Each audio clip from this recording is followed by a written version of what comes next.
Okay, so I was sitting with my friends one day and they asked me, Stephanie, how do you record your podcast? And I said, with the Anchor app on my phone. And they were like, are you serious? I'm like, yeah, it's that simple. It is absolutely free. There are creation tools that allow you to record and edit your podcast right from your phone and your computer. And it will distribute your podcast for you so it can be heard on Spotify, Apple Podcasts, Google Podcasts, and many more.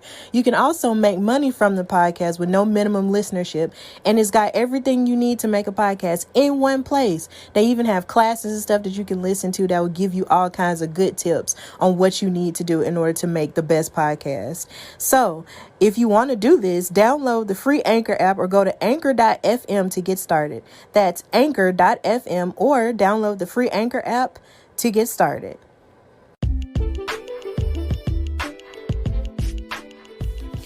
Hey, y'all. Welcome to another episode of the Hardy Wrestling Podcast with your girl, Stephanie Hardy. If this is your first time listening, welcome and thank you for joining the ride, and I hope you continue to enjoy it. And if this isn't your first time listening, thank you for continuing on this journey with me. So, of course, I've got your news and gossip-ish, and there's going to be a lot to cover considering we are a few days away from WrestleMania week, and I've got a wrestling fan story time where I talk about, sort of my evolution as a wrestling content creator and where I am now. And I get to talk about the weekly recap involving Raw, NXT, and SmackDown because there is a lot going on and a lot they're preparing for. So sit back, relax, and listen to the Hardy Wrestling Podcast.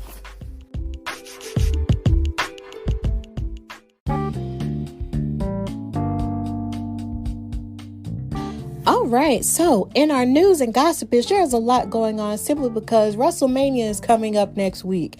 And if you are a wrestling fan, you know that this is the most lit time of the year for wrestling fans. It is Christmas, hence the title. It is Wrestling Christmas for us. So there's so much going on. There's so much pop culture references. There's so much news. So we just go get into it. So Bianca Belair has been announced to make an appearance on the Kelly Clarkson show on Monday. That show comes on NBC, I think. But she's going to make an appearance on there. The Kelly Clarkson show on Twitter actually tweeted it out that she was going to be one of their guests. And I think that's going to be cool, seeing as, usually around WrestleMania time, if everything was back to normal, a lot of people would do all kinds of appearances on ESPN and certain sports shows and other shows like that, and other lifestyle shows like Kelly Clarkson. So I feel like that's going to be a good, look for her, and it's going to expose her a little bit more to people who watch daytime television. So that's good. Also, we had the mind-blowing news that Chris Jericho is going to be the next guest on Stone Cold Steve Austin's Broken Skull Sessions. This is kind of like a podcast he has, but not really like a podcast because he's sort of sitting down. There's no really microphones there. It's just him, somebody else, and some beers, like just talking. And he's sort of, the way that I've sort of seen some of the episodes go, it's like he sort of talks to these guests about, the beginning of their career and then going all the way down towards, the end and what they expect to do in the future. So what was surprising to me was I looked at the video on Facebook, and all I saw was the countdown with the skull in the middle, and I'm looking like, that sounds like Chris Jericho's countdown. And then all of a sudden you zoom out and it's both of them sitting at the table, and I'm like, what?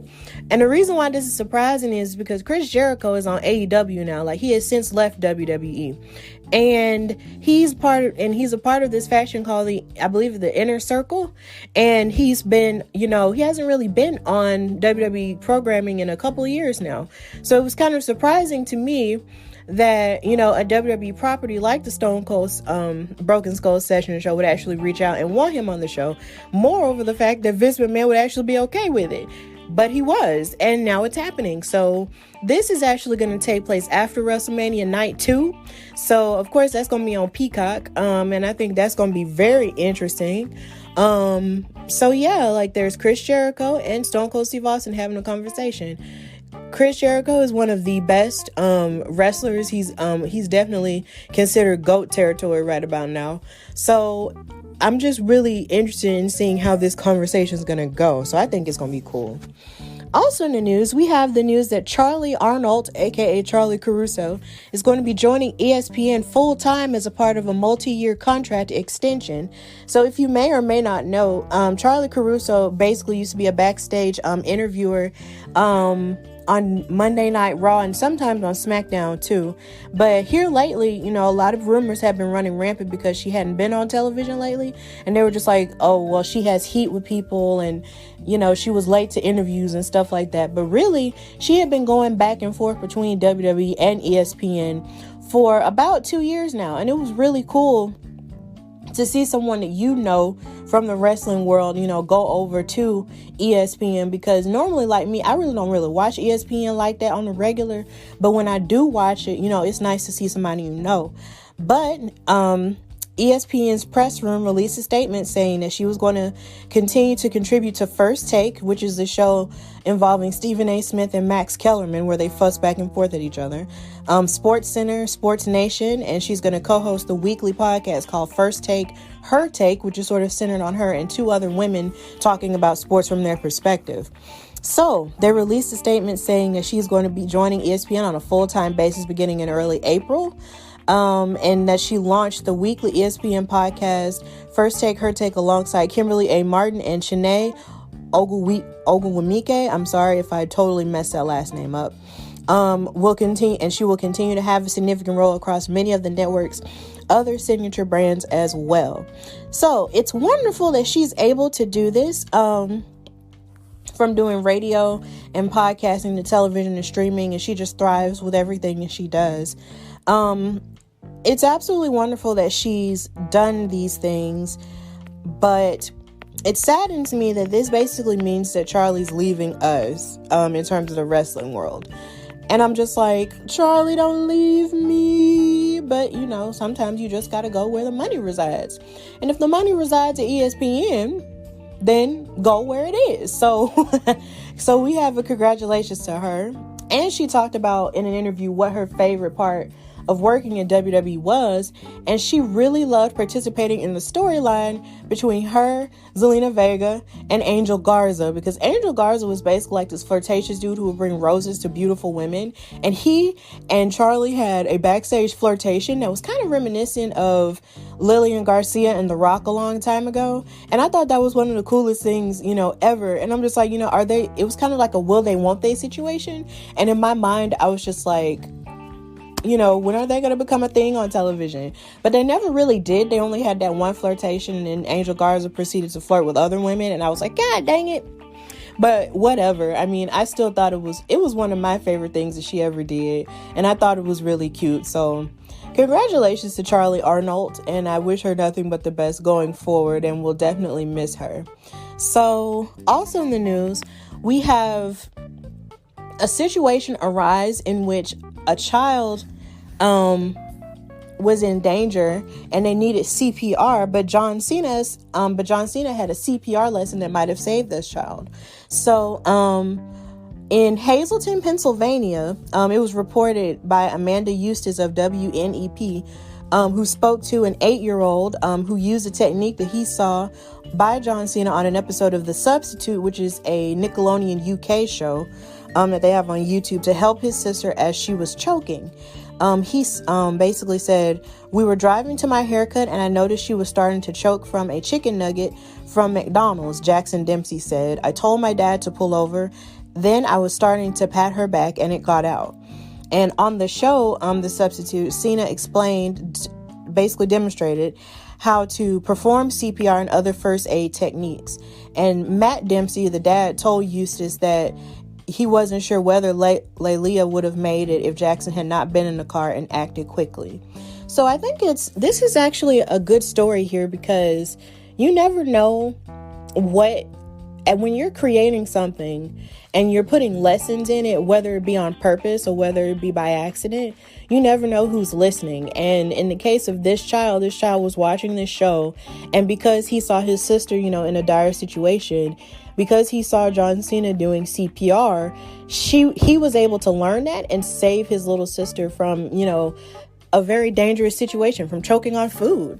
So I think it's wonderful that John Cena is creating purposeful art in that way, to let kids know, or basically just let anybody know, how to help people, in situations like that. So please, if you ever have a mind to, if you see someone choking, If you can't help them, get somebody else who can help them, and, you know, just do what you can in that type of situation. But I thought that was a cool story.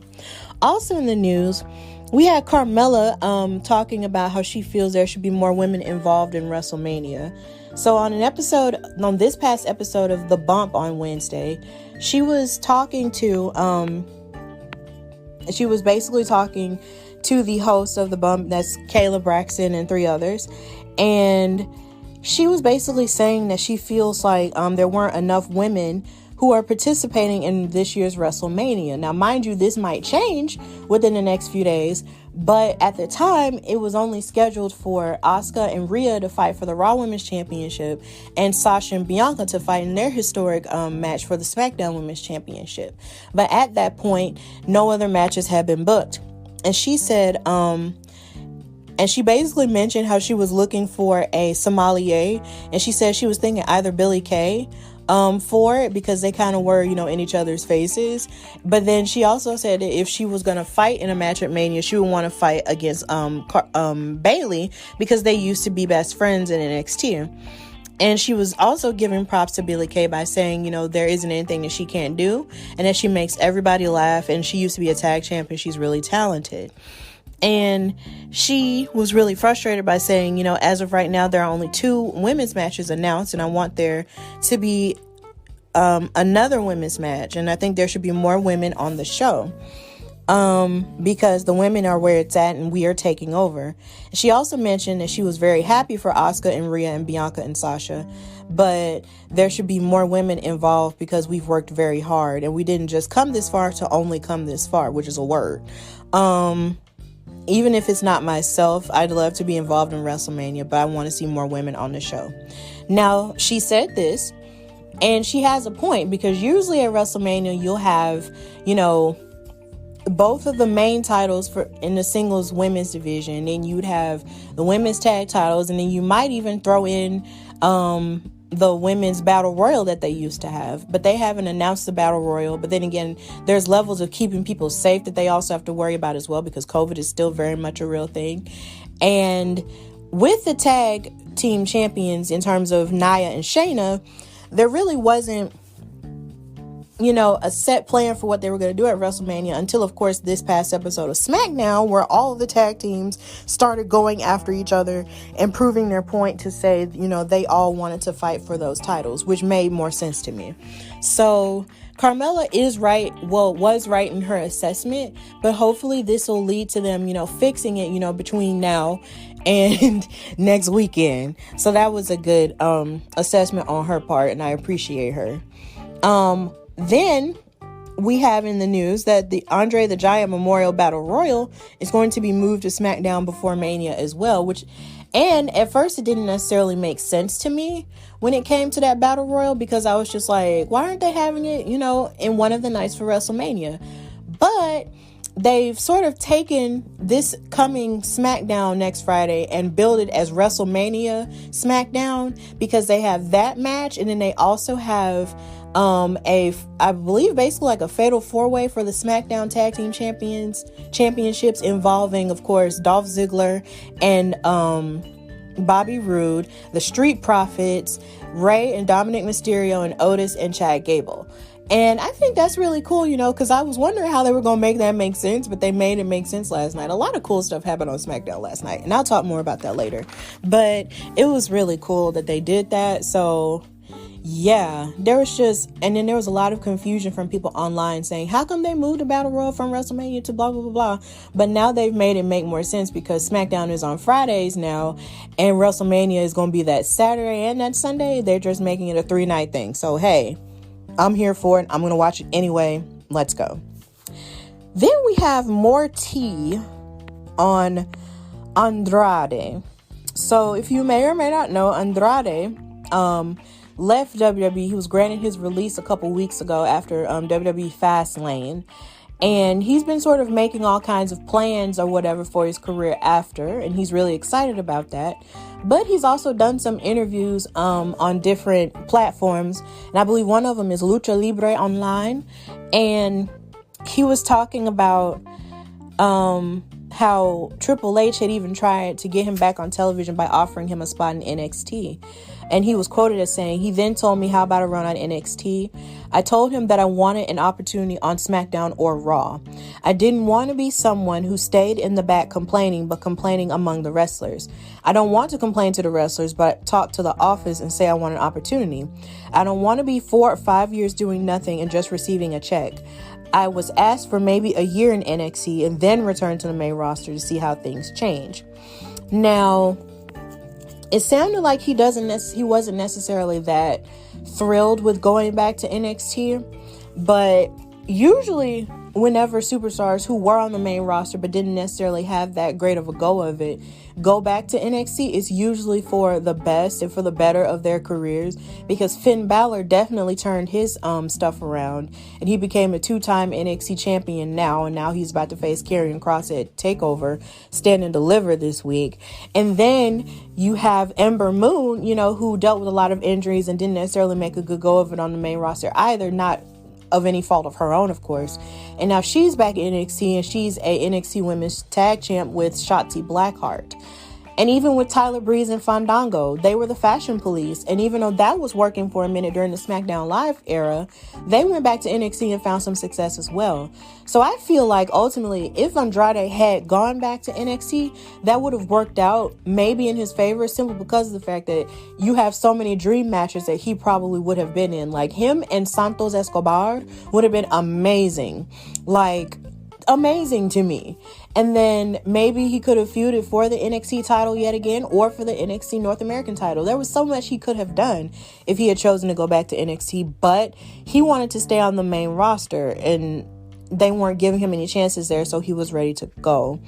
And then he also took it upon himself to talk about how Charlotte had been taken off of WrestleMania posters, and he proceeded to talk about how they removed her from those posters because she had the doctors gave like a false report of her being pregnant because she had high HCG levels, where, if you may or may not know, if you're, health conscious that way, if you have high HCG levels, it's assumed that maybe, you're with child or something like that, but that wasn't true.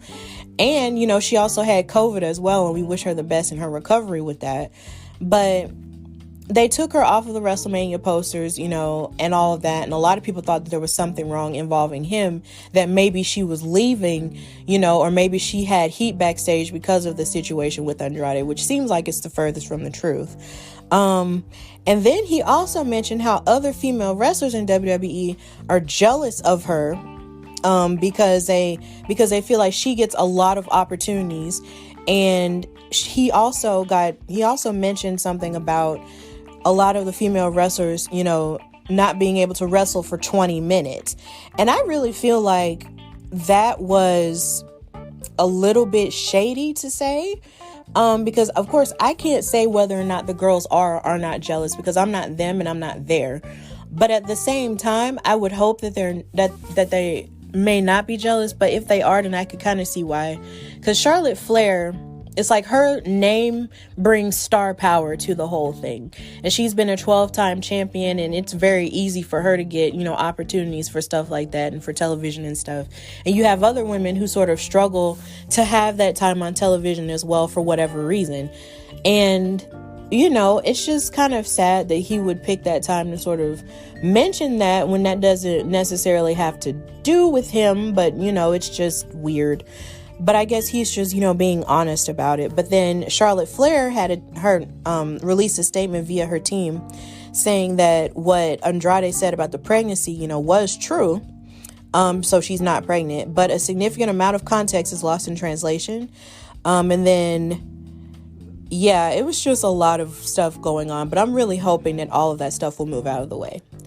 So moving on to wrestling news on the local home front. The Belladonna division is actually, this is a division that's based in Gaston, Alabama. And they're also tied in with Victory Championship Wrestling here. I've actually had the pleasure of having one of their wrestlers, Big Smooth, on my show early in season 1 of the Hardy Wrestling podcast. And he was the Victory championship wrestling champion at that time. And he's also from, my hometown now, which is Fairfield, Alabama. And it was really cool talking to him.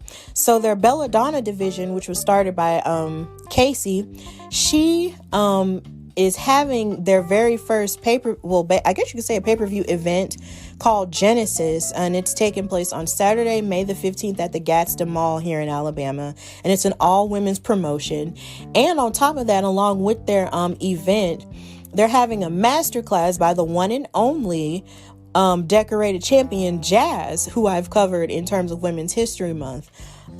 She's going to be doing a special masterclass from 3 p.m. to 5 p.m. and the doors open for Genesis at 6 p.m. And the general admission is $15 and ringside seats are $20. And like I said, it sounds like it's going to be a really cool event, but there's a personal reason as to why, I'm beefing it up right here, and I'm going to talk more about it later. It's the fact that I will actually be commentating for the very first time at this event as well. So it's a lot of firsts. It's their first event. It's called Genesis, which basically means the beginning, if you're up on terminology like that. And then I'm commentating for the very first time. This is going to be a new endeavor for me, because y'all hear me wax poetic about wrestling on here on this podcast via audio. But in terms of talking about wrestling, like the way that Michael Cole and Corey Graves and so many others have done and continue to do now, that's something I've never done before, but just know that your girl is going to be ready. So the address to the Gadsden Mall, if you have a mind to check it out, is 1001 Rainbow Drive, Gadsden, Alabama 35901. So if you live in Birmingham or any other places, and if you want to come, please come and support your girl and all these other amazing female wrestlers as well. So it's going to be amazing. And to top off the news and gossipish segment, I want to send another special congratulations to the Jobber Tears podcast, who are my personal heroes. They reached 150 episodes this week. They've been in the game for, I believe, about 3 years now. And it's 3 co-hosts. You got Sir Wilkins and Mr. Black, who also just so happen to be brothers, and Janelle from the HR, who is their best friend. And they have this amazing podcast show that I definitely recommend you listen to. They're one of the hottest, if not the greatest, Black wrestling podcasts on the air right now. And they also do live streams, and they also do amazing watch parties and viewing parties in New York and stuff that I wish I could go to, but I can't because I live in the South and I'm sad. But either way, they're really amazing, and I'm just really proud of them for making it to 150 episodes. They make me want to try hard, and they really inspire me and show me support and love as I'm, continuing to learn about this, crazy thing called wrestling podcasting and content creating as a whole. And I really love them very much. And I also appreciate them for coming on the Hardy Wrestling Podcast for Black History Month. I interviewed all 3 of them. So if you have a mind to check those interviews out, please do. So that's pretty much it for news and gossipish. And now we're going to go to my wrestling fan story time.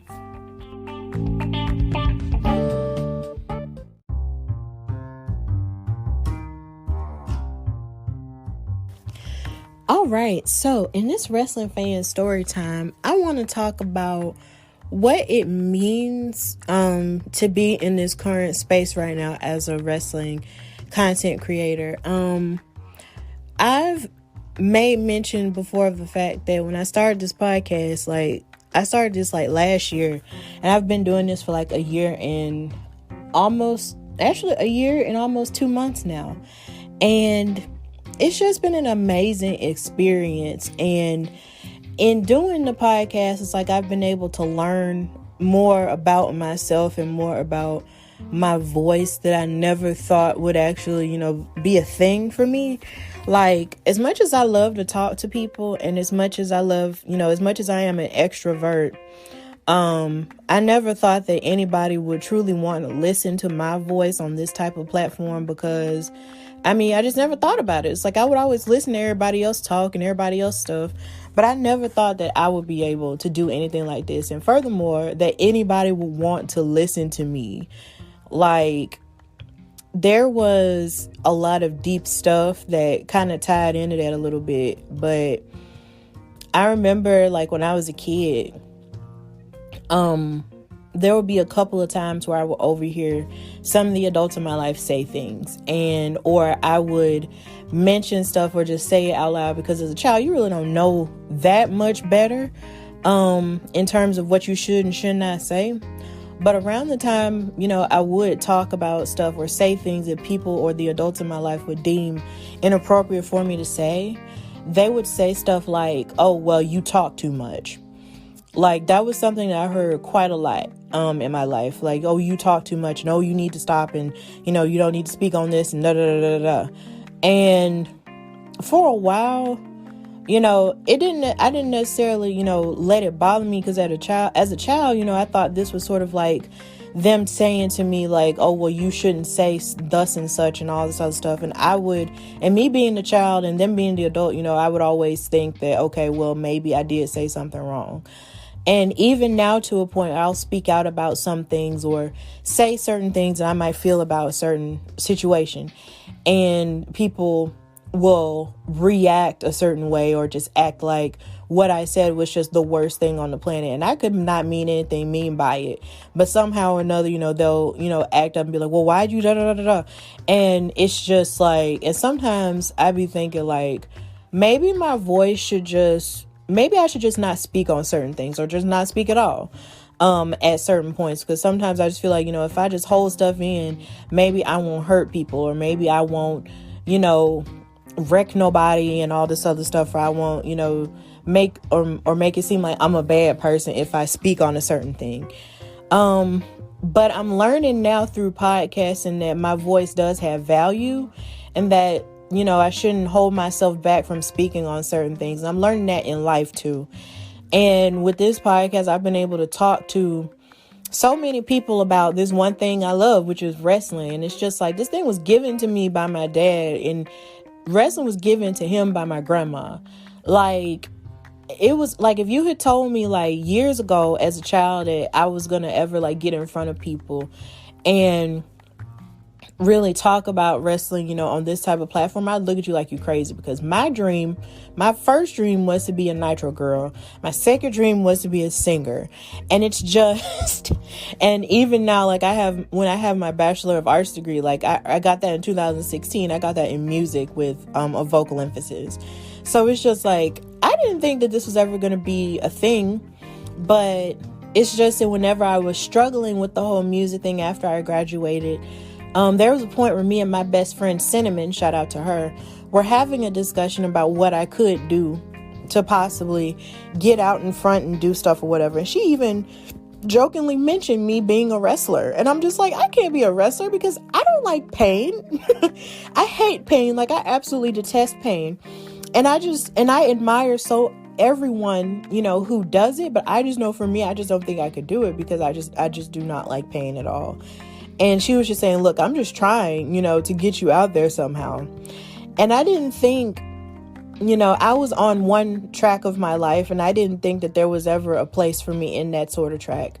But since I've started this podcast, and since I've connected with the family that I've connected with, people who I've never met, but people who I've talked to, on the regular, it's like there's so many different avenues that I know that I can go with this, podcasting thing, and with other things that I do in wrestling outside of podcasting as well. It's like I've learned how to develop interview skills. I've learned how to do, host interviews. Like, I've learned how to do everything and pivot around creating shows, just in case people sort of, have something else to do at the last minute, and then I can actually continue to go on and create a show. It's like I've learned how to do that.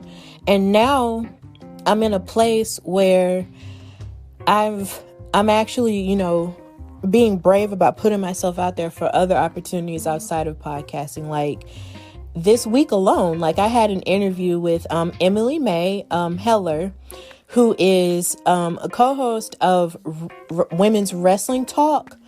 And and we were talking about the news and everything that was going on Instagram Live. And I felt, really honored by that, because some of these women, like the women she hosts with her, and TK Trinidad and Sarah the Rebel, like, I was exposed to them, via AfterBuzz TV on YouTube. Like, I would watch them, talk about wrestling, a lot of the time whenever wrestling would go off, because I would always wonder, what their opinions were. And there are even people, who were on AfterBuzz TV, who are even, in the WWE now, who work on the Bump now. And it's just like, to even be in the same room, or even on this, or not the same room, but on the same chat or the same live feed as these people, just blows my mind. And that made me feel really good inside, because they've interviewed some of the greatest people. They've interviewed Vicky Guerrero, Shaw Guerrero. They've even interviewed Big E. Like, it's stuff like that that just makes me feel like what I'm doing is actually resonating, with people, and actually, makes me feel like what I'm doing is actually a good thing. And even now with me being a first-time commentator for the Belladonna Division's event Genesis in Gadsden, that means the world to me, because when I started my podcast and just started thinking about all the things I could possibly do outside of podcasting in wrestling, in terms of having a career in wrestling, one of the things I wrote down was the fact that I would love to be the first Black female commentator on WWE television, or a backstage interviewer, like on a show like Impact or something like that. Like, I've thought about that and written that down, because the Bible says if you're of the faith like I am, the Bible says you have to write the vision and make it plain. Or you can make a vision board and make it plain, or, just journal about it and try to manifest that, which is basically the same thing. All of that's wrapped up in the same bow. So I wrote that stuff down, and in my mind, I started sort of wondering, how could I do this in Alabama? Because it's like, I live in Fairfield and in Birmingham. Those cities these cities don't necessarily have a, like a wrestling, promotion that I can actively work with. It's like every other wrestling promotion here in Birmingham in Alabama, that's, original and on its own, are all out of the way in cities that are about like an hour or two away from me. And when you work full time, like I do, and then it's like you also have to balance your social life with stuff like that as well. It can get really hard to try to figure stuff out like that. So it's just, I didn't know exactly how it was going to happen. But I felt that once the time was right, it could have happened. So I just kept, grinding out and doing my podcast and stuff. And now, thanks to a friend of mine, Miranda Morales, who's been on the show before, shout out to her. She told me about the opportunity with the Belladonna division and how they were looking for a commentator. And I wasn't sure about it, but then I was just like, I wasn't sure about it because I woke up from a nap when she sent me the message. And I was just like, should I? But then I was just like, well, why not? Let's try, because you were just talking about this the other night. Let's just do this. And so I did it, and I sent it to Casey, and she was interested and she wanted me on, and it just made me feel so good and so humbled, that somebody would actually give me a shot, at doing something like this. Like, I've been watching wrestling my whole life. I've been watching commentators my whole life. And it's just, I didn't think it was something that I could ever be able to do. But the more I talk about wrestling now, and the more I realize it's resonating with others, the more it makes me want to reach out and branch out and try different things. And I cannot wait to rise to the occasion of being a commentator at the Belladonna Division event Genesis, and the fact that Jazz is going to be there, who is just an iconic figure in wrestling in her own right, and she's doing a masterclass, before the event. And considering I just did, a profile on her for Women's History Month and all of that stuff, and the fact that there are so many other talented women who are participating in the show that I will be telling you about in the coming weeks, in my newer episodes. It just means the absolute world to me to know that there is an all-females promotion. There are multiple all-female promotions that are just coming out of the woodwork and just springing up and blossoming all of these beautiful talents that are going on to do amazing things in wrestling. And it's just really a beautiful thing. And it's wonderful that I even get to be a little bit of a part of it, because I am a supporter of women's wrestling. I've wanted women's wrestling to grow and evolve, since I was a kid. And now it's evolving, and now we're having our own divisions and our own pay-per-views and all of this other stuff. And I actually get to participate in even a little bit of that and tell the story of these women who are warriors, in their own lives and in their own right in the ring. And I hope that I can do a good job. So, like I said in News and Gossipish, this event takes place on Saturday, May the 15th, with the doors opening at 6 p.m. at the Gadsden Mall. And that address is, again, 1001 Rainbow Drive, Gadsden, Alabama, 35901. The general admission for tickets is $15, and the ringside tickets for seats are $20. And I will be commentating for the very first time. And I'm just so happy and I'm just so blessed right now that I'm in a space where people actually are interested in hearing what I have to say about wrestling. As a Black woman, there are so many things that people try to do to silence us, to even snuff us out at the root. And the idea, and even sometimes we can do it to ourselves. So the idea that people actually want to be on my podcast, want to hear me and what I have to say, and actually, are enthusiastic about me doing stuff like this just continues to blow my mind each and every day. And I'm just really happy that I get to do this podcast and do stuff like that. Like, I had no clue in February of last year, after the Royal Rumble and after everything that was going on at that time, that anybody would ever continue to seek after me in that way. And I just feel like I've won the lottery of life in that. Wrestling has become a new dream, and I didn't even know it was a dream. It's kind of like Bianca Belair. It's like she didn't know that this was a dream until it became her dream, and that dream became a reality. So I can only hope that the dream that I'm having now can continue to become a reality. And I just want to use this opportunity to inspire anyone who feels like, nobody listens to them, or who feels like they don't have a voice, to always know that you have value and that nobody can take that away from you, and that there is a place for you in this world, and that there's a family of people who are looking to support you from where you're at. And if you just continue to be your greater self and continue to be yourself and continue to be authentic, then there is always a place for you. Always. There's always a place for you. Don't ever think that there isn't. Always know that you are worthy of every good thing. Regardless of any type of darkness is going on, you are worthy of every good thing. You are fearfully and wonderfully made the way that you were meant to be made. And you can continue to do great things if you just believe in yourself. And I know it's hard, but just know that you are worthy and that you have value. And that's the end of this segment. And now we're going to go to the weekly recap of Raw, NXT, and SmackDown.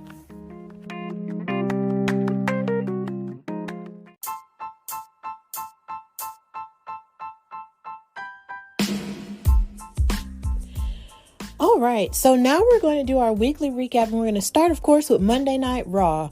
So much happened here, so there is so much to unpack. But of course, per usual, and always, I'm going to start with the girls. So there was a match between Shayna Baszler and Naomi. And of course, this was here so I guess Naomi could gain some momentum here going into WrestleMania for the women's tag team title picture. So Shayna Baszler and Naomi had this match, and Nia Jax and Lana were at ringside, and Dana Brooke and Mandy Rose were on commentary here. So Dana and Mandy were basically talking about, everything they had to offer in terms of the tag division, how they were willing to go through everybody to win. Naomi took control of the match early, but then a kick from Shayna Baszler turned the tide, as it mostly always does. And she proceeded to stomp on Naomi's arm and began focusing her attention on that limb with that flexibility that she has in terms of trying to break people's arms and stuff. And then Naomi regained control, but then a distraction from Reggie, of course, allowed Shayna Baszler to take her down. But then Lana, this is where it got kind of crazy here. Lana shoved Nia Jax into Mandy Rose, and then Dana Brooke started fighting Lana. And then the chaos, allowed, made Shayna Baszler really distracted. And this is where Naomi rolled up Shayna Baszler for the win. And I was glad that she was able to get a win on television, but it was just a whole lot going on. But it was whatever. Then there was this weird promo that Asuka had backstage with the United States champion Matt Riddle, that in which he started talking about scooters and and asking her whether or not they're in Japan. And then he started talking, but then he trailed off the conversation by saying, I don't even remember what I was saying. And then he rolled away with Asuka looking confused, like, boy, what? So that was interesting. And then we had the contract signing for the Raw Women's Championship match at WrestleMania between Rhea Ripley and Asuka. And here it was pretty fierce, but it kind of ended the way you would expect them to end. But it was also weird because you had the women's tag team champions Nia and Shayna with Reginald come out, interrupting Rhea and Asuka's moment by basically saying, you think you're all that and all that other stuff. And Shayna was talking about how she would basically beat up Asuka in a fight somehow. And for the life of me, I was looking like, why are y'all inserting yourselves into this Raw Women's Championship thing when you should be worried about the tag teams that are possibly about to jump down your throat at WrestleMania now? Like, that was really confusing me, and it made me mad because I'm just sitting here like, y'all have a whole slew of other women to worry about. Why are you getting in Rhea and Asuka's business? And Rhea just seemed really confident, in this promo and in this, contract signing here. Like, she's really, really feeling herself. Like, she really feels like she can be the one to take down Asuka. And I'm really liking her attitude here because it's less, the humble but fierce Rhea Ripley that we knew in NXT, and it's more of that attitude she had when she was in NXT UK, when she became the first NXT UK champion. Like, I kind of like this from her. But what I wasn't expecting was when Asuka kind of got in her face and was yelling at her, and then all of a sudden she flips the table over and hit Asuka dead in the face, and she was laying there like kind of limp for a minute. And then Rhea Ripley continued the whole segment, and was talking trash at Nia and Shayna. And so Nia and Shayna challenged Rhea and Asuka to a tag team match on Raw. And Rhea accepted as Asuka continued to recover from having the table thrown in her face. And I'm just sitting here like, so y'all gonna have Rhea and Asuka working together in a tag team match against the women's tag team champions that they really have no business worrying about anyway. And to see if they can work together when they're about to fight each other on the grandest stage of them all, that was odd to me. That was really odd booking there. But of course they fixed it on SmackDown in terms of the women's tag team division in a sense. But at the same time, it was still odd. So it was weird. So that's pretty much all that happened with the women on Monday Night Raw. And I thought that was weird because I really thought you would see more of them, but it's okay. So now we're going to talk about the men. And in talking about the men, I have to talk about the Hurt Business and how they hurt my feelings. So Raw opened up with the Hurt Business coming to the ring for a promo, all dressed in suits and everything. And MVP started, talking before Bobby Lashley promised to give a WWE title match at WrestleMania to whoever takes out McIntyre, basically putting out a hit on Drew McIntyre. And basically, he was dissing Shelton and Cedric for not being able to get the job done, even though they were in a handicap match with Drew McIntyre at this point. Then MVP claimed that they wanted to give somebody an opportunity, and so they can get a chance at the title. And then Lashley turned his attention to Cedric and Shelton and started ripping into them. And then MVP gave them a chance to speak. And then Shelton was talking about how if it wasn't for them, Bobby Lashley wouldn't even be WWE champion at this point because they were all working together for seemingly the same goal, but not really. And they were all dripped in gold at a certain point. But then my thing was, I kind of felt like it was all ending or unraveling because MVP wasn't that focused on Shelton and Cedric as the Raw Tag Team Champions at that point. He was only focused on Bobby. And they all just got upset at each other and then they started fighting. And Lashley basically barreled through all of them. And it ended with Lashley saying that the Hurt Business was done. And then Shelton and Cedric, left, and they watched from the ring, and MVP and Bobby Lashley just watched from the ring here. And this kind of hurt my feelings because you had this faction that looked so very strong, in the beginning, and they helped to carry Raw during the pandemic era, which we're still technically in, last year. And they get together and they have this amazing, front here where they're all dressed up in like meaning business and kind of looking like the Black Mafia here.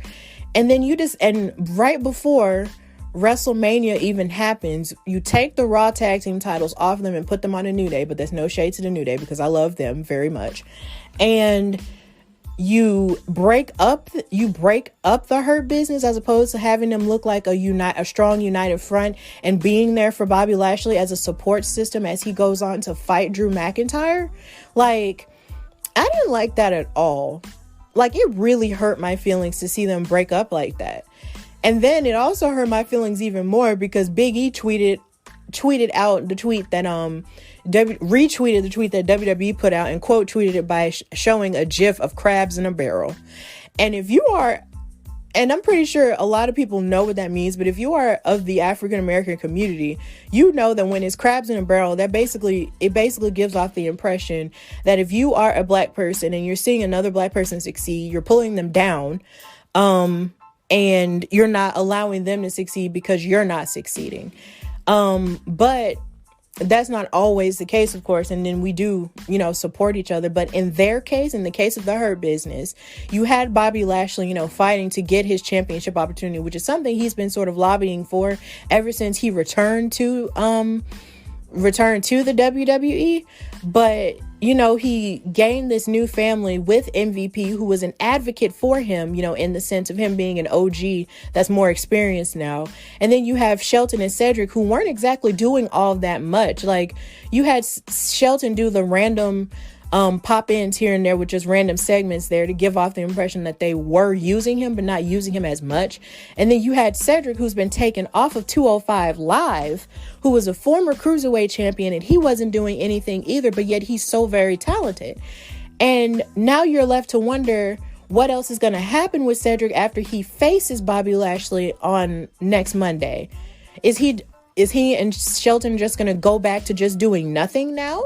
Or are they going to be pushed a whole lot more? Because they were really pissed off with what happened in the interview that they had after Raw backstage. It was just really, really crappy that they did that. And they've dismantled it now, and it's giving off the impression that Bobby can't win without his team by his side.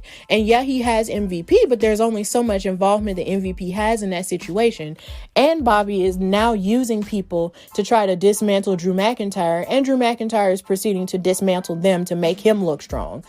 And I just have fears about that I will discuss a little bit later on. But the Hurt Business breaking up was just a huge mistake. It was refreshing to see another Black faction outside of the New Day. No shade towards the New Day, but it was still nice to see another faction outside of the New Day giving a different perspective and a different, image of what toughness could be in terms of a faction. And I tweeted out when they broke up, it was like ashes to ashes and dust to factions. It was so terrible. So rest in peace to the Hurt Business, or whatever, or at least this iteration of the Hurt Business, because I feel like they might not necessarily be done, but we'll see. So we had a match with Sheamus versus Riddle after this, and Sheamus attacked Matt Riddle backstage before the match, but then of course once they got to the ring, they both wanted to smoke with each other, and Matt Riddle looked like he had recovered enough strength to fight him because he got sick of Sheamus, attacking him from behind and all that. So they had a nice exchange of takedowns, and then they were trying to overpower each other, which made it look more competitive. And it was just really nice to see the two of them sort of go back and forth, because you have Sheamus, who's more of a brawler, and then you have Matt Riddle with his MMA background, and he's sort of like a complete star in that aspect, where he has all of his MMA background and all of his wrestling acumen here, and he could give hard hits as well as Sheamus giving hard hits too. So it was really good. So then Shelton found himself on the floor after Riddle kicked him through the ropes. And then Riddle followed up with a floating bro to the outside as we went to a commercial break. And then we came back from commercial to see that Sheamus was back in control and beating Matt Riddle down with right hands. Then Matt Riddle countered the white noise and hit a backflip belly-to-belly suplex from the top turnbuckle, which was really sick. Then Sheamus barely got to the bottom rope to break a triangle choke, and then he hit white noise and an Alabama slam. And this is where you kind of thought the match was going to end, but Matt Riddle kicked out. And then they had a brief exchange of strikes, which led to Sheamus hitting a huge knee to the face and gave a pin. So now Sheamus has pinned the United States champion, which gives him all the momentum if he decides to challenge for the United States title at either WrestleMania or whenever he decides to issue that challenge. So this was a really good match here. It was really good. I really enjoyed it. Then we had Jackson Ryker versus Braun Strowman.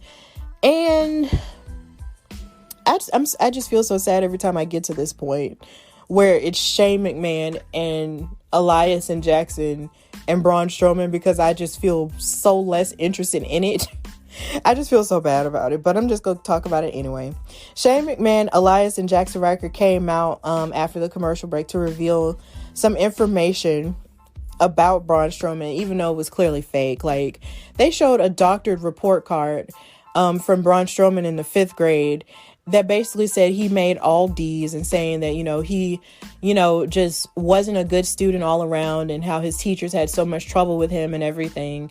And kind of like, how you would get those report cards in elementary school and they would write those notes at the bottom saying, oh, well, he has a problem. He's always talking in class. They're always doing this. They're always doing that.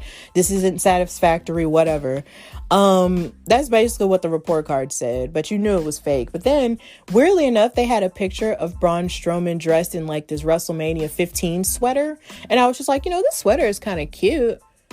I want it, but I'm not sure they're ever gonna make a sweater like that. But it was cute. But either way, the bell rang, and Strowman kicked Jackson Ryker to the mat, and then he tried to chase Shane McMahon around, but was forced to deal with Ryker again.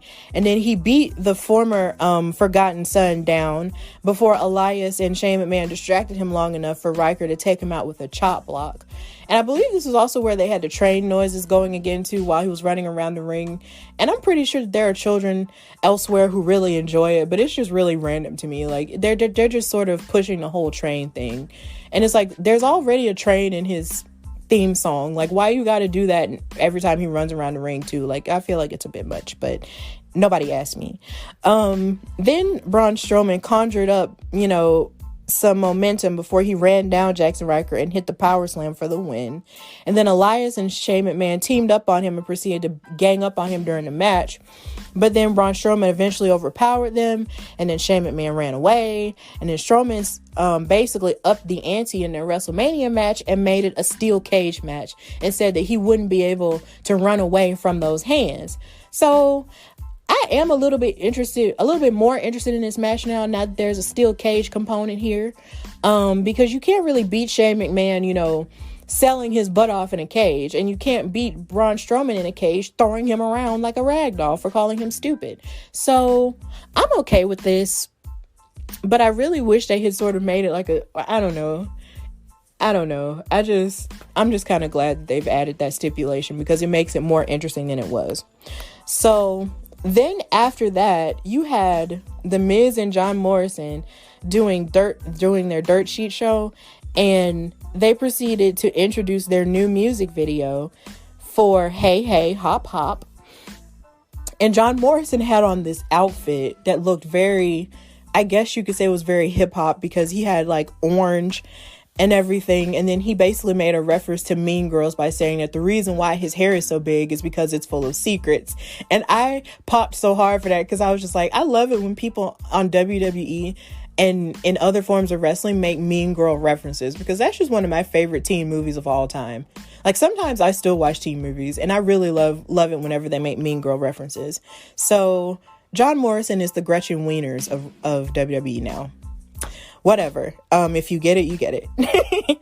Then after complaining about Bad Bunny in their match, The Miz played the video for Hey Hey Hop Hop. And it was actually a little bit of a banger. Like, the video was crazy, of course, but the song was actually a little bit catchy. Like, I laughed throughout the whole thing. And then oddly enough, my mom was watching it too, and she was telling me how funny she thought it was as well. So that was really cool. And so as soon as the music video ended, you hop a little, we hop a lot, whatever. After the song was over, Damian Priest and Bad Bunny came out and told them that they enjoyed the video, but I don't think they really meant it. But then The Miz got in Bad Bunny's face, and then Damian Priest was saying, Bad Bunny's gonna kick your butt and all the other stuff. But then The Miz was like, if he can kick my butt, why are you standing in front of him? Why are you standing in front of him? Let him go. And so Damian Priest was like, he doesn't need my help. And so he moved out of the way. And then The Miz acted like he was going like bum rush Bad Bunny. But then Bad Bunny gave him the punch of a lifetime and hit him dead in the face. And I was like, like, that was so cool. And it was revealed later on this week that Bad Bunny has basically been training for this match for the past 3 or 4 months. So I'm really happy that Bad Bunny is one of those artists who sees wrestling for what it is and takes it very seriously and actually wants to continue, to make this a thing and make it as real as it possibly can be for WrestleMania. And I'm really excited for this match. And The Miz is like the perfect person to do this kind of thing with. So I'm really pumped because it's just a really cool thing. I'm really excited for it. So it's going to be cool. And I'm going to really need for WWE Music to put that song like on Apple Music, so I can put it on my WWE Bops playlist. If you have Apple Music, please check out my WWE Bops playlist if you're into wrestling themes, because they can really hype you up at times. So if you ever need a hype up, listen to that playlist that I have if you have Apple Music. So after that point, we had the match which had Shelton, well, not Shelton, but it had Cedric Alexander. Well, not Cedric Alexander. It was Shelton Benjamin versus Bobby Lashley. And Shelton Benjamin was, of course, still angry with what happened the night a few hours ago. And then he proceeded to rush Bobby Lashley with several punches. And then he took Bobby Lashley down in a waistlock and delivered a few knees to the body. But then, of course, Bobby Lashley dropped him with a flatliner, and he rammed Shelton Benjamin into the ring post before hitting a big spear in the corner. And then he chased Cedric Alexander away from the ring, which allowed for Shelton Benjamin to hit a pay dirt for a really close 2 count here. But then once he recovered, Bobby Lashley applied the Hurt Lock submission for the win. And this devastated me a bit because this really did sort of reiterate the fact that the Hurt Business really is over, with Cedric being chased away and then with Shelton losing, even though he went in the match with a ton of momentum here. And I really feel like at some point I would want Shelton Benjamin to challenge for the world title, because he's never really had a chance at the world title, especially his first go round in WWE. He had all the momentum and all the athleticism and all the charisma, but somehow or another, they never let him go for the WWE title. And I know you can argue about, all the reasons as to why it didn't happen for him, but I would really love for him to have an opportunity at the title, if he were to ever get a chance at that, because he never had a chance. And I would just love for him to have that, push, but we'll see what happens. And then, of course, with Cedric going in with his match against Bobby Lashley next week, we'll never know, but it still hurts me to see them fighting like this. So after that, we had the New Day game night, and then AJ Styles versus Xavier Woods here. And so this game night took place, and they had all kinds of little games on the tables and stuff like that. They had, but then they also had a backstage segment where they were challenging AJ Styles and Omos to this game night. And then Xavier had this sign that he was going to use for charades. And on the first paper, it said, on the first paper of the charade pad, it said, "We miss Big E." And then he flipped the page like for real, y'all. And then he flipped the page again and said, "Please subscribe to Up, Up, Down, Down." And then he flipped the page again and said, "Listen to the New Day podcast." And then he flipped the page again, and then it said, "To support Our Heroes Rock," which is Big E's initiative to make this Schoolhouse Rock-esque show about Black history figures. So I felt like that was a very clever way of pushing everything that the New Day has going on outside of WWE. So that was really cute. But this led to their game night. And then Xavier and Kofi, set up several games, and they started charades and Pictionary. And there was a point where Xavier and Kofi were really winning the game because, of course, they're in sync with one another, which is what they were trying to, push.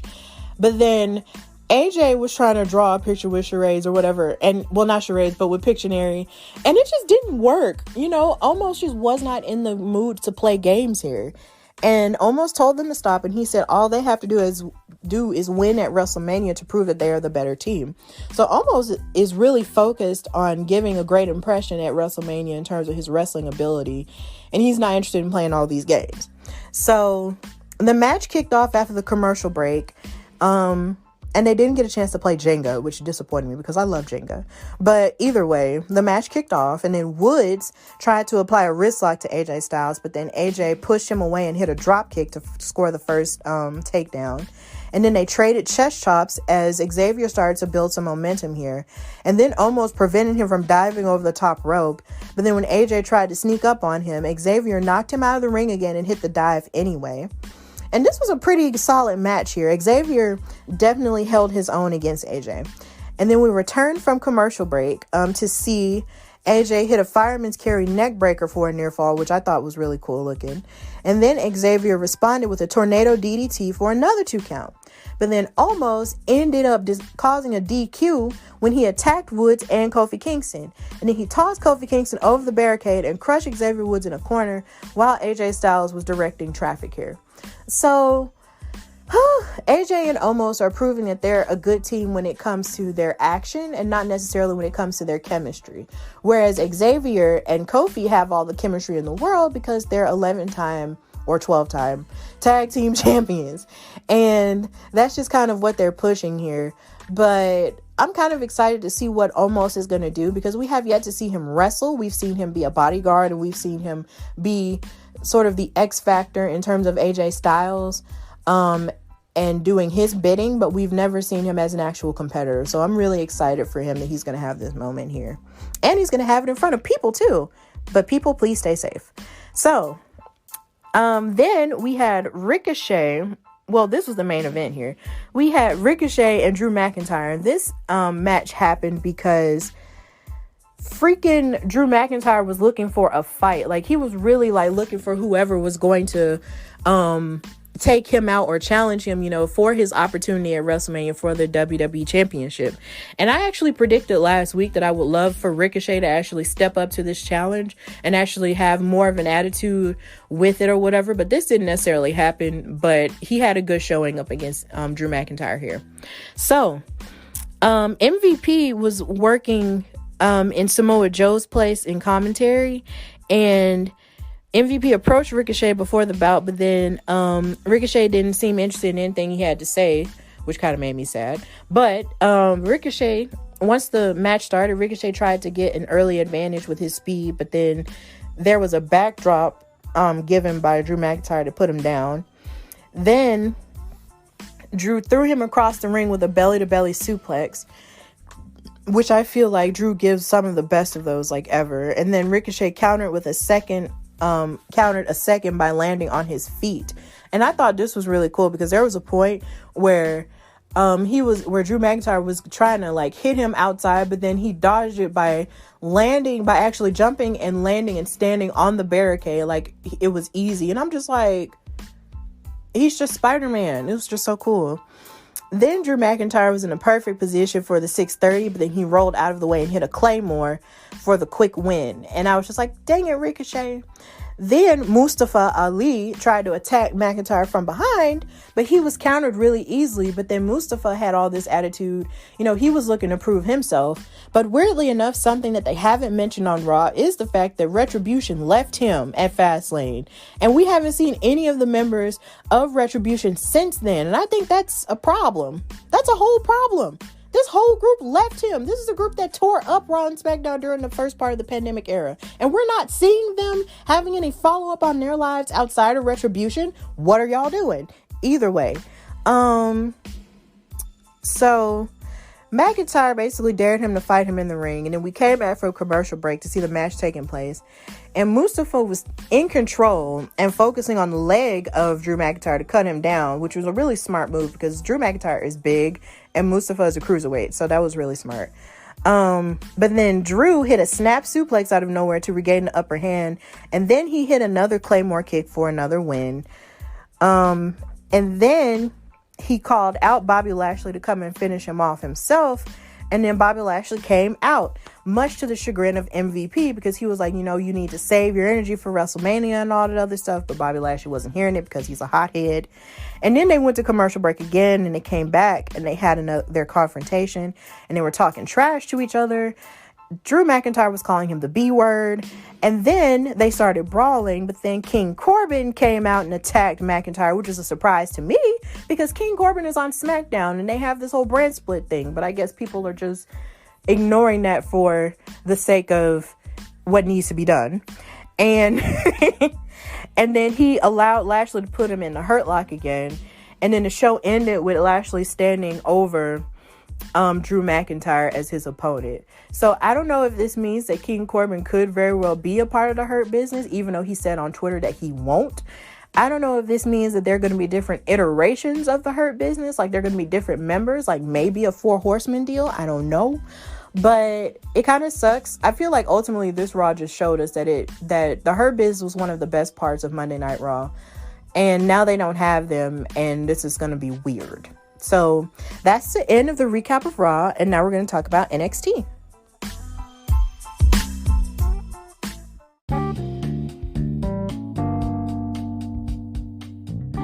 All right, so now we're going to recap NXT, and of course now this is going to be the NXT Go Home show before NXT TakeOver Stand and Deliver, which is going to be taking place on Wednesday and Thursday nights of next week on USA and Peacock. I believe it's going to be on USA and Peacock on night 1 and just Peacock on night 2. So NXT just started off kind of hot, but of course we're going to start with our girls. And the way in terms of Candice LeRae and Indy Hartwell, we're trying to put their foot in for a women's tag team title match against Team Black Moon, Shotzi Blackheart and Ember Moon, for those titles. And basically they went and fought these girls from the Performance Center and their names are Gigi Dolan and Zayda Ramir. But Zayda Ramir is formerly known as AQA from the independent circuit. And the reason why I know her is because she actually fought with Promise Braxton, who was my first female guest on the Hardy Wrestling podcast, a bunch of times. And she's absolutely amazing. And she signed and she was a part of the biggest class of the Performance Center that they've ever had. And she's from Alabama. And I'm so happy that a girl from Alabama is now on WWE television. I'm so happy for her. Congratulations to Zayda Ramir. You have an ally here. And she was actually fairly impressive, going back and forth in this match. Even though they were labeled as the jobbers here, they did a really good job. So they got in their shots or whatever, but then Candice LeRae hit the wicked stepsister, followed by Hartwell connecting on a diving elbow to win. And I feel like Indy Hartwell has gotten way better in terms of her wrestling experience, because at first she was sort of like the X Factor who would stand on the outside and help Candice LeRae cheat, but now she's getting way better with her matches. Then afterward, Candice LeRae took the microphone and made clear that she wanted to challenge Shotzi Blackheart and Ember Moon at TakeOver Stand and Deliver. And Shotzi and Ember rolled out on their tank and accepted their challenge. And then they shot the plastic missile on their tank at them and basically said they were going to take care of business. And so shortly after, the match was made official. So now we've gotten our very first, I guess you could say your very first women's tag team title match in NXT TakeOver, at an NXT TakeOver here. And I'm really pumped to see, how this is going to turn out. But definitely congratulations to Gigi Dolan and Zayda Ramir, also known as AQA, for making their debuts here. Also with the women, you had this incredible segment that was sort of like sprinkled throughout the show, where you had this beautiful Pomeranian dog running around town and then also running around the Performance Center. trying to run and find its owner, right? And so finally you get to the owner, who has on these high heels, and then she picks her up and said, see you soon, which basically means on April 13th, which is the night they're gonna premiere NXT on Tuesday, is that this person is going to debut. Now, in my mind, I thought that this cute Pomeranian was going to be owned by, say, Vanessa Bourne. But as it turns out, a lot of people online were saying that it could very well be Taya Valkyrie, because if you look on her Instagram account or her Twitter account, she owns 2 Pomeranians with John Morris and her husband. So I didn't know that. So I was just like, okay, well, that's cool too. I just know that Pomeranian was just too cute running around. So I was just like, yes, cute doggy. So then we had Zoe Starks versus Raquel Gonzalez. And Raquel Gonzalez is really looking to prove herself a whole lot more each and every week, to prove that she's the one who's going to knock Io Shirai off of her ledge as NXT Women's Champion. And Zoe Starks is, of course, looking to prove herself as a new competitor here in NXT. And she's been doing a phenomenal job. So before the match, Io Shirai attacked Raquel backstage, but Raquel took her out and basically slammed her against the floor and left her hurting before her match. And then Zoe had a fantastic game plan against the bigger woman, using her size against her in the match. And she even managed to take out Dakota Kai as well, which a lot of people don't necessarily normally do. But then after a series of impressive knees, Zoe Stark nearly got the win, but Raquel kept kicking out and then caught Zoe with a single arm powerbomb to seal the win. And then afterward, Io ran down to the ring to keep fighting Raquel, but then Raquel planted her once more. And then later on in the night, they kept fighting each other backstage as Raquel was doing an interview with Mackenzie Mitchell, but which resulted in Io Shirai getting thrown through a window. Literally through a window. Raquel is so freaking strong, she threw Io Shirai through a window. But I thought it was a wall. All these female scrawls. I'm sorry. But yeah, I was just like, dang, y'all crazy. It's just really cool.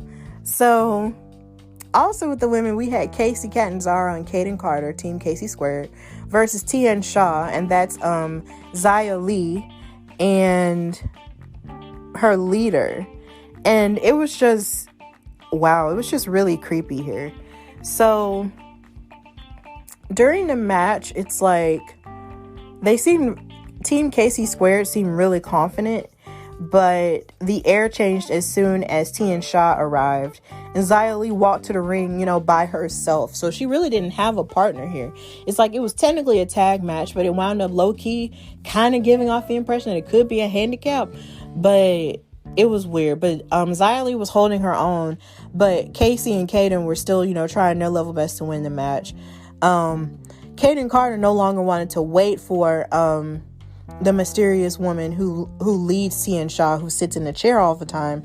So she marched up the ramp and told the referee not to worry about her, only to get choked out by this mysterious woman, and it was followed by a strange mist being blown in her face, and it made her pass out. So back in the ring, Xia Li took out Casey as she was distracted, and she hit a cyclone kick on her for the decisive 1-2-3 win here. So it's pretty clear that Xia and this mystery woman, who's her leader, and Boa, are just going to continue to wreak havoc upon the women's division somehow. And it sucks. Not in a bad way. I feel like it's wonderful because it gives you the impression that these are really menacing women here. But at the same time, it's just like, I'm just wondering, like, Jesus, like, who is this woman in this chair? Like, it's just, I just want to know who she is. So also with the women, towards the end of the night after the match, after the Battle Royal to qualify for the North American Championship Gauntlet, Io Shirai called out Raquel Gonzalez after marching to the ring. And then she took down Raquel Gonzalez and dived with a crossbody onto a crowd of women who were trying to break up the fight.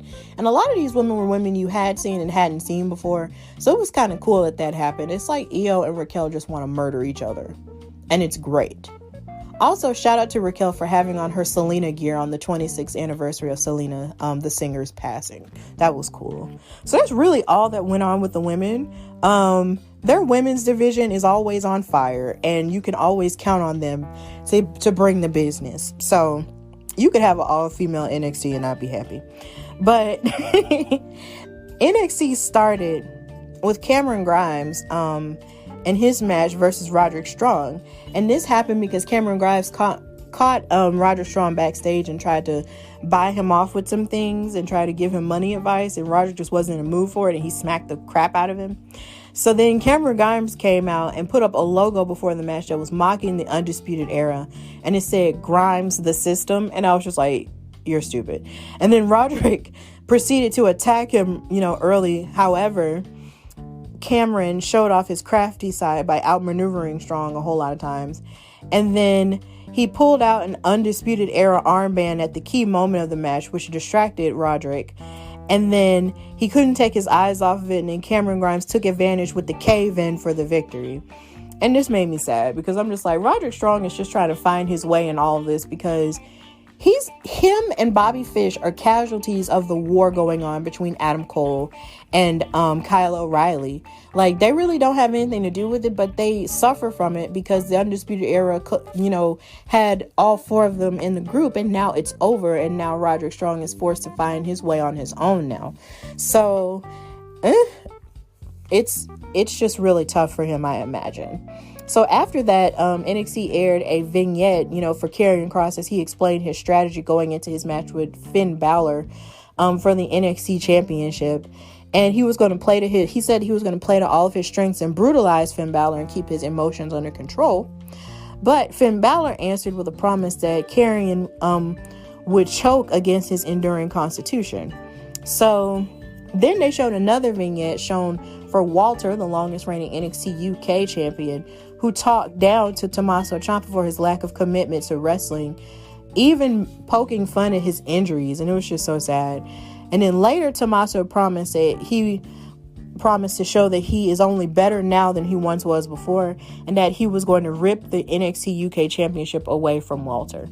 So we'll see how that goes, but I'm still intrigued by it because Tommaso Ciampa can't ever have a bad match, and Walter is just a powerhouse. So I'm really excited to see that. Then we had Santos Escobar versus Tyler Breeze. And Santos came out there and challenged any cruiserweight who wanted to step to him. And he wanted to prove why he is absolutely the best champion out of him and Jordan Devlin, who's claiming that he's the real cruiserweight champion. So Tyler Breeze answered. And what was so cool about it is Tyler Breeze didn't come out with the Fashion Police remix of their songs, but he came out with his own music where it said, "Hey everyone, it's Tyler." And then he started singing, "Is it my eyes when you look at me?" And I was like, oh snap, it's a throwback. But after that, Escobar, the match started, and then Escobar tried to go after Prince Pretty's legs early, which worked until Escobar got very overconfident here. And then he let Tyler Breeze back into the fight and then trapped him in a sharpshooter. And then the champion fought through and hit the Phantom Driver for a win. And surprisingly, Santos' team, Legado del Fantasma, really didn't get involved in this until like the end. And so they came out there to try to do more damage to Tyler Breeze, but then MSK arrived. And then Legado cleared out, and then the Grizzled Young Veterans appeared on the Titantron to mock both MSK and Legado del Fantasma ahead of their triple threat match for the NXT Tag Team Champions. And I feel like this might be the match that might steal the show here, because their tag team division is really solid and second to none. And, the tag team titles are vacated due to Oney Lorcan and Danny Burch, being out with injury and stuff. So MSK has all the momentum going in because, of course, they won the Dusty Cup in order to have this opportunity. And the Grizzled Young Veterans came really close to winning the Dusty Cup, but fell short.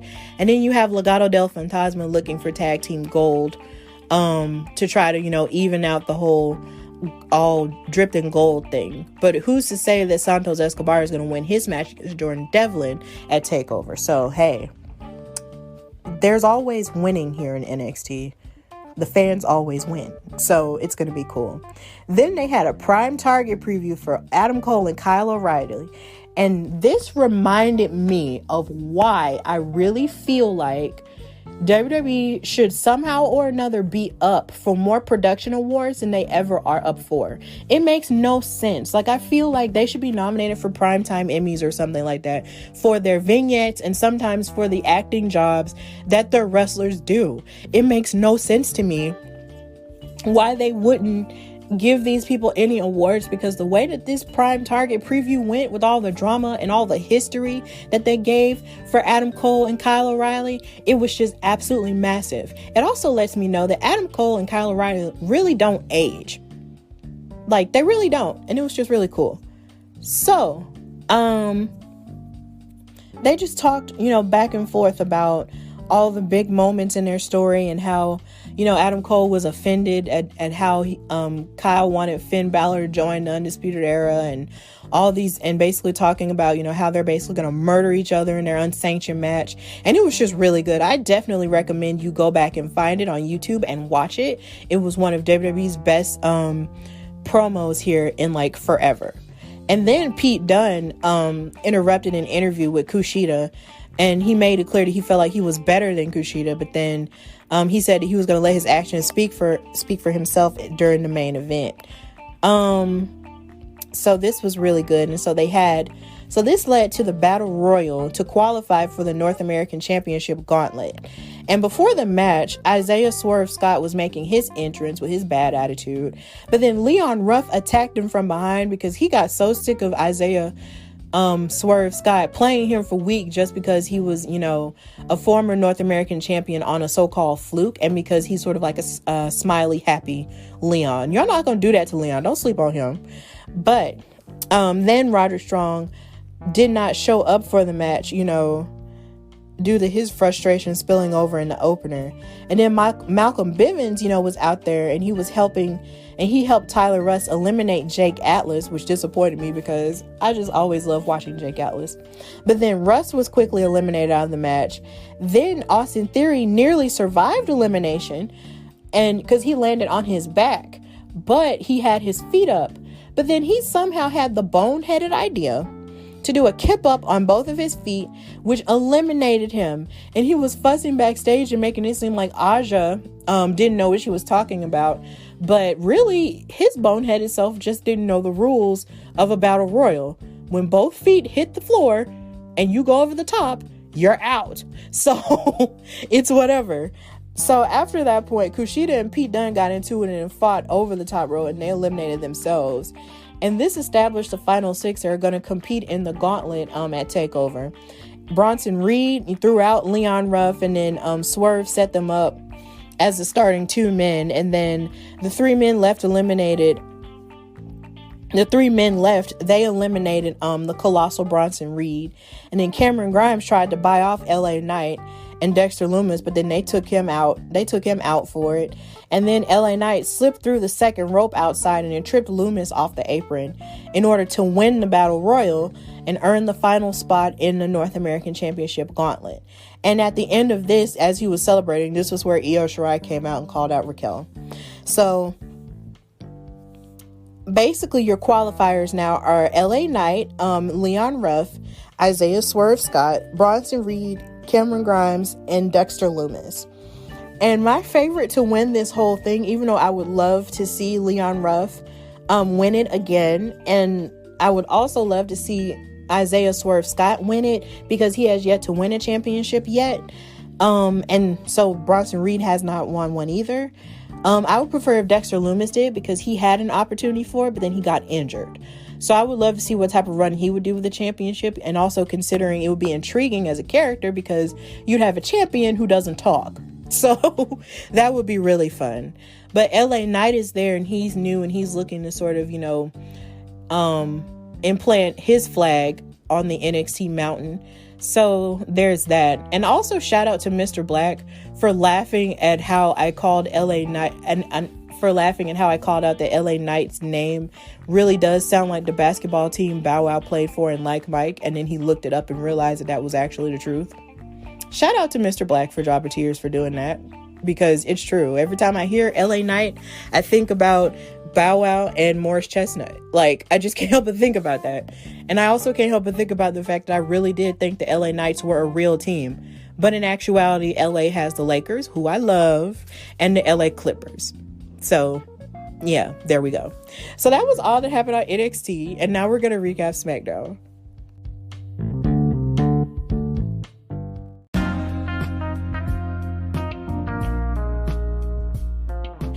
Okay, so now we're going to recap SmackDown, and this show, was really cool, and it was pretty solid because it kind of tied up some loose ends for me and going into WrestleMania. So we're going to, of course, talk about our women, and the first women's match they had was a match involving Natalya, who had her partner Tamina in her corner, squaring off against women's tag team champion Shayna Baszler, who was accompanied by Nia Jax and Reggie, of course. Now, backstage, there was a segment that they had where Carmella was backstage, sort of, primping herself for her match against Bianca Belair. And then Reggie walked right by her, and Nia was trying to defend Reggie and make it seem like Carmella was dissing him or whatnot, which she probably was. But, they walked by each other, with their little history and everything. And then they came out. And so Shayna is continued to look irritated by Reggie's presence. So that's still a thing. So before the match could really get started, Natalya countered a small package roll-up and then scored the pinfall. This match was really quick. It was quicker than I expected, and I kind of got mad about it at first because they were fighting each other, and then they rolled up each other, and then it seemed like one person rolled up the other, and another person rolled up the other, and then finally it was decided that Natalya won the match. But what happened afterward actually made me happy. So Nia and Shayna proceeded to beat up on Natalya before the Riot Squad came out and made the save, and then Mandy Rose and Dana Brooke joined in the fight, followed by Naomi and Lana. And then eventually Tamina joined Natalya for a heart attack on Lana before standing tall here. And I was really happy with this because I was actually talking to Emily May on Women's Wrestling Talk about it, and I was wondering how they were going to include the Women's Tag Team Championships at WrestleMania or possibly at WrestleMania SmackDown. I'm not sure how they're going to put it on the card, but I was wondering how they were going to include, all the women in this. And it made sense to me because I just didn't understand, how was it that Nia and Shayna could so cavalierly challenge Sasha Banks and Bianca Belair and Rhea Ripley and Asuka, knowing that they're the women's tag team titles, but not challenging, and not taking seriously the amount of women tag teams that they have to fight, for their titles. And it made me feel like they finally have something else to do other than bullying all the other women who have other things to do. So finally this happened, and then I was really glad to see the Riot Squad because they hadn't been on television in weeks, and it made no sense to me how they weren't given an opportunity to go for those tag titles, when everybody else on Raw was. So I was really glad that happened. So they made that make sense. Excuse me. Then, in terms of women, we had a match that I mentioned earlier with Carmella versus Bianca Belair. And Bianca Belair, was coming out there to, prove that she was ready for her match against Sasha Banks at WrestleMania. And she had all the momentum, going forward. And then Carmella actually started attacking Bianca Belair before the match and then worked her over during the break and basically said, I'm the best, I'm the EST, and all this other stuff.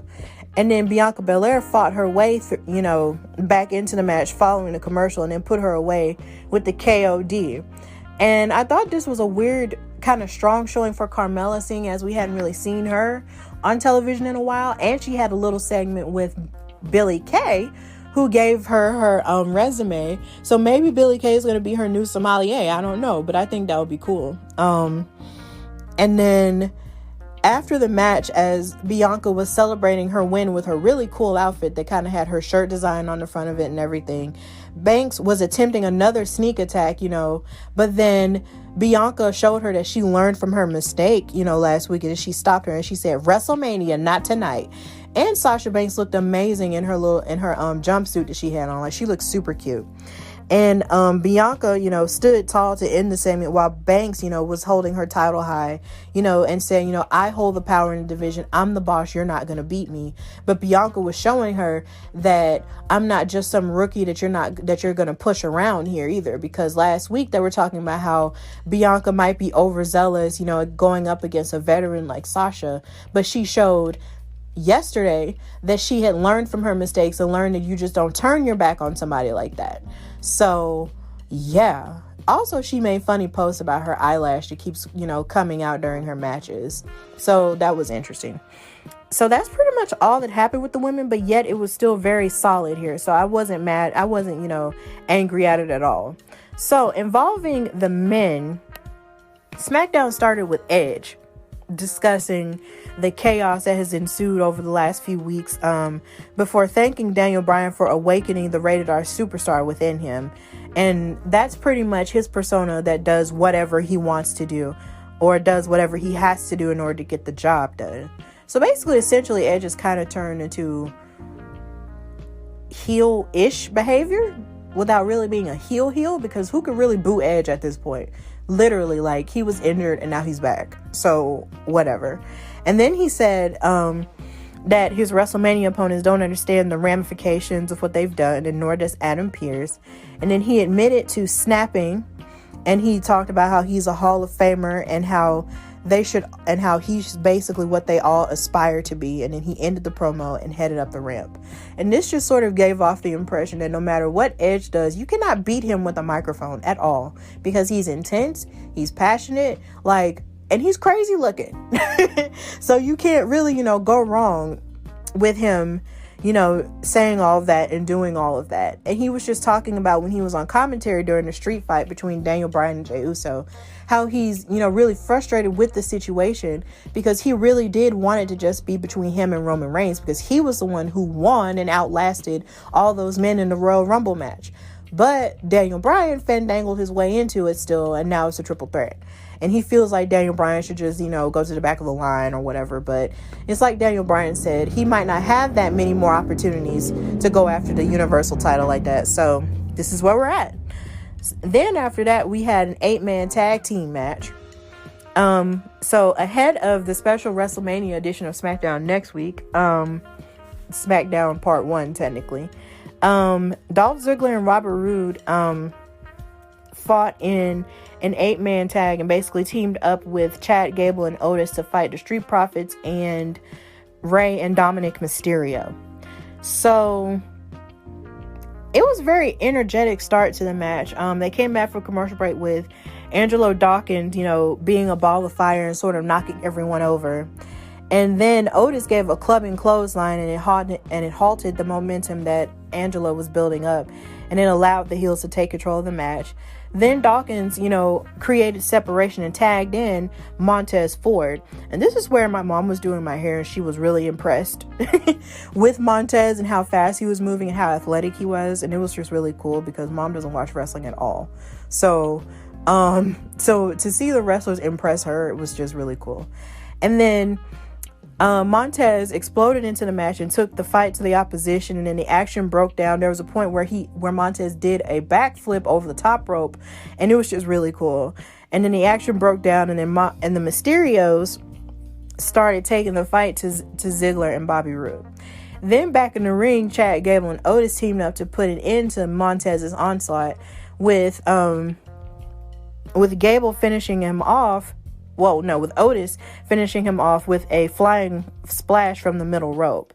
And so Chad and Otis and Bobby and Dolph wound up winning the match. And then backstage after this point, Paul Heyman approached Adam Pearce and Sonya Deville about a hold harmless agreement for Jey Uso so that he won't be held accountable for what he does to Daniel Bryan later tonight. And strangely enough, in this segment, Adam Pearce was questioning, why he should do it, but Sonya Deville agreed with it. And I thought that was a very interesting little seed of storytelling there, because you have Sonya, who's sort of helping Adam Pearce run, the shows, but mostly run SmackDown.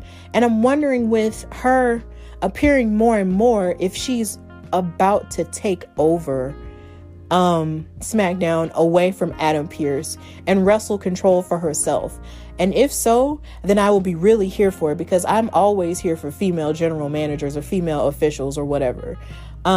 She would stand in the vein of Paige and of Stephanie McMahon if she does decide to do that. So I'm really here for it. Like, if Sonya wants to have a hostile takeover of SmackDown, then I am definitely here for it. Take it over, girl. Then we had Corey Graves moderating a face-off between Seth Rollins and Cesaro. And I don't know which one of these men had the best suit. I don't know if it was Seth or if it was Corey, because Corey was out there with his blazer and it was black with all kinds of colorful flowers and everything. And then you have Seth coming out looking like a beautiful youth pastor with his suit that looked like purple clouds and everything. My boyfriend said it looked like the sky. It looked like an artist's depiction of the sky when Prince passed away. And I was like, wow.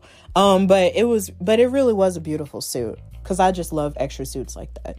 So Corey, was conducting the in-ring promo, and he was asking him questions and stuff.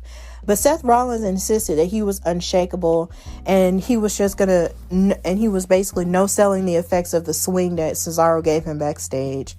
And Cesaro just kept, messing with him and trolling him by using the word swing over and over again.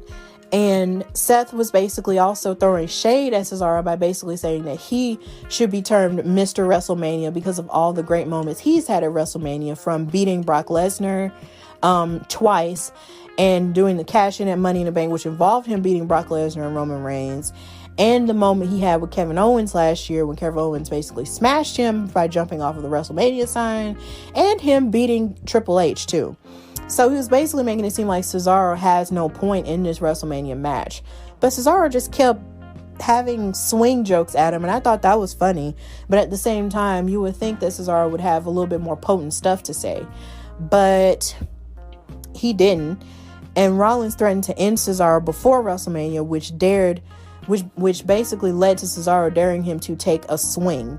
And Rollins, left the ring and was just angry about it. So that was pretty much it with that. Then, with the men, we had Sami Zayn debuting his documentary trailer with Logan Paul. And here again, I had no clue who Logan Paul was until like last week. And apparently he's not that, popular among people on social media. So, Logan Paul, seemed like he was sort of taken aback by the overzealousness of Sami Zayn here. Sami was really excited, but Logan Paul, was trying to keep an open mind about it and everything. So he threw to the trailer, which turned out to be a grand production that turned out to be directed and executive produced by him. And it was named after him because the name of the documentary is called Justice for Sami Zayn, directed by Sami Zayn and executive produced by Sami Zayn. Which is so funny because I just mentioned Prince, and that's some of the same things he used to do in terms of making music. He literally played all the instruments at a couple of points, and he would produce the music and put it out and all the other stuff. So, yeah. And then I was throwing mad shade at Sami Zayn about it, not realizing that I'm doing the same thing here with this podcast because I named it after me. But whatever. And then after the trailer ended with him talking about his conspiracy theories, and drawing stuff on the wall and how stuff should make sense, kind of like an overthinker trailer. And Logan Paul was trying to tell him that it wasn't particularly good, but he saw that he put a lot into it. But then after he started talking to him about it, Kevin Owens came out of nowhere and attacked him, much to the surprise of Logan Paul, because I guess Logan doesn't necessarily understand the power or the magic of wrestling. We pop out of nowhere. And he gave him a stunner to end the segment. And then after the commercial break, Kevin Owens told Elise Ashton that he can stun anyone at any time. And then Sami Zayn attacked him from behind out of nowhere and vowed to see Kevin Owens at WrestleMania. And then he ran away afterward. So like I said earlier, or like I said, a couple episodes earlier, Kevin Owens and Sami Zayn are like the greatest romance in all of professional wrestling. They will always fight and it'll always be good. So I'm cool with that. And I think Logan Paul is somehow supposed to be at WrestleMania with that too. I'm not really opposed to it because I just found out who he was 2 weeks ago. So I'm not angry or happy about it. It's just he's there. So yeah, that's pretty much how I feel about that. Then to close out the night, we had a street fight between Daniel Bryan and Jey Uso.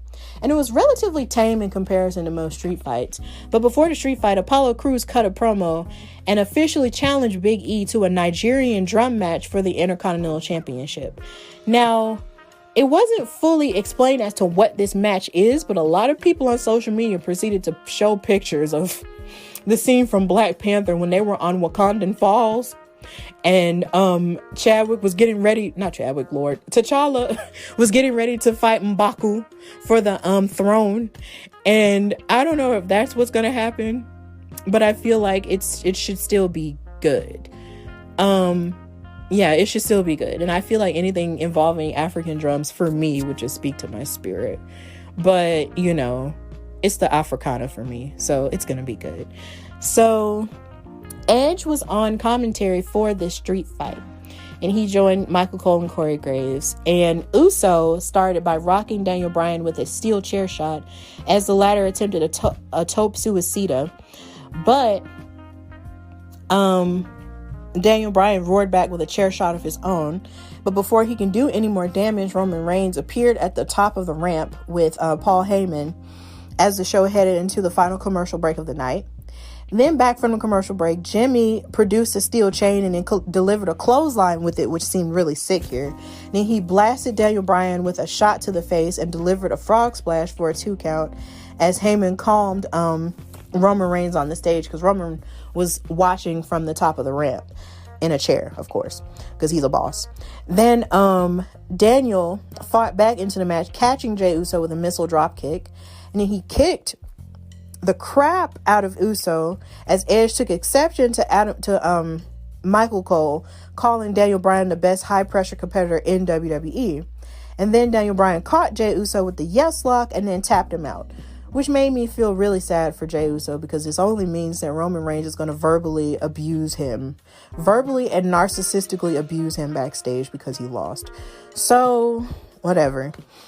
And then he rolled out of the ring and then he attacked Edge, stunning him with a running knee. And then Daniel slammed him into the ring post. And then he rushed the ramp and then stunned Roman Reigns with another knee and then applied the submission to Roman Reigns. And then afterward, Bryan stood tall, pointing to the sky with all the momentum on his side heading into WrestleMania, in which he hopes history can repeat itself and he can win the championship like he did at WrestleMania 30. So, this is turning out to be an amazing, if not emotional roller coaster type run towards WrestleMania. But, it's going to be good. So, that's pretty much the end of our weekly recap. And now we're going to go to our conclusion.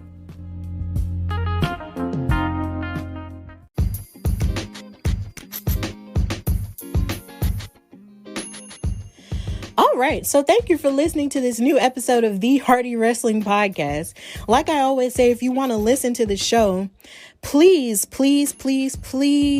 check it out on Anchor, iHeartRadio, Spotify, Apple Podcasts, Google Podcasts, and on YouTube with my channel, The Hardy Wrestling Podcast. And if you want to follow me on social media, you can follow me on Instagram at Hardy Wrestling Podcast, and you can follow me on Twitter at Hardy Wrestle Pod. I'm not sure what the episode is going to be like next week, considering there's so much wrestling going on. There is a whole schedule of wrestling that's going on next week. So, Monday, it starts with Monday Night Raw. That's going to be the go home Raw before WrestleMania. Then we have the Hall of Fame ceremony that, of course, is going to involve the 2020 class of the Hall of Fame from last year and the 2021 class from this year. That's going to be on Tuesday on Peacock. And then on Wednesday and Thursday, that's night 1 and night 2 of NXT TakeOver Stand and Deliver. That's going to be, night 1 is going to be on USA and Peacock. And night 2 of NXT TakeOver is going to be just on Peacock. Then on Friday, we have SmackDown, which is WrestleMania SmackDown. And then on Saturday and Sunday, we we have the grandest stage of them all, the Showcase of the Immortals at the Raymond James Stadium, which is where it was supposed to be last year. We have WrestleMania Night 1 and WrestleMania Night 2. And then after that, we have the Broken Skull Sessions that's coming on afterward with Chris Jericho. Then we have the Monday Night Raw after WrestleMania, which turns out to be one of the biggest nights of the year because there's so much that takes place afterward. And for the first time ever, NXT is going to be on Tuesday nights after that as well, which is going to make me sad because I like watching Young Rock too, but you know, Young Rock is only 30 minutes, but still I enjoy live tweeting with Young Rock too, so I'm going to make it work.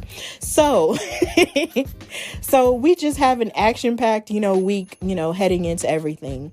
So I hope you're staying safe and I hope you're being your best self. And I hope that you can take this time to really enjoy this wrestling Christmas that we've got going on, because WrestleMania is a good time to sort of take stock of wrestling and all the great things that it's given you, as a fan, and, to sort of talk about, all the things that you love about wrestling and all your favorite moments for WrestleMania, or just feuds, period, from the past and the present and even the future and what's, to come. So, just bask in the glory, like Keith Lee, of this wrestling Christmas that we have, and just enjoy WrestleMania for what it is and for what it gives us. Pull up, watch your favorite, live streaming people, eat your popcorn, eat your ice cream, get your pizza, do a tailgate if you want to, do whatever you want to do, for this WrestleMania thing. Just enjoy yourself. I know there's a lot that we wish was and wasn't happening, but just in the midst of it all, please just continue to enjoy yourself, because wrestling is something that is meant to give us joy and meant to entertain us. And it's a miracle that it's all even happening the way that it's happening now, especially with COVID still going around. And of course, last year when COVID almost brought it to a screeching halt, but it didn't. So let's just celebrate the fact that we can still watch wrestling and still love it, even while just about every other sport, was canceled last year. But now, wrestling never is canceled. So let's just enjoy that and love each other as wrestling fans and continue to uplift each other in love, happiness, and joy. So with that in mind, until next time, this is Stephanie Hardy, your girl, from the Hardy Wrestling Podcast. Bye, y'all.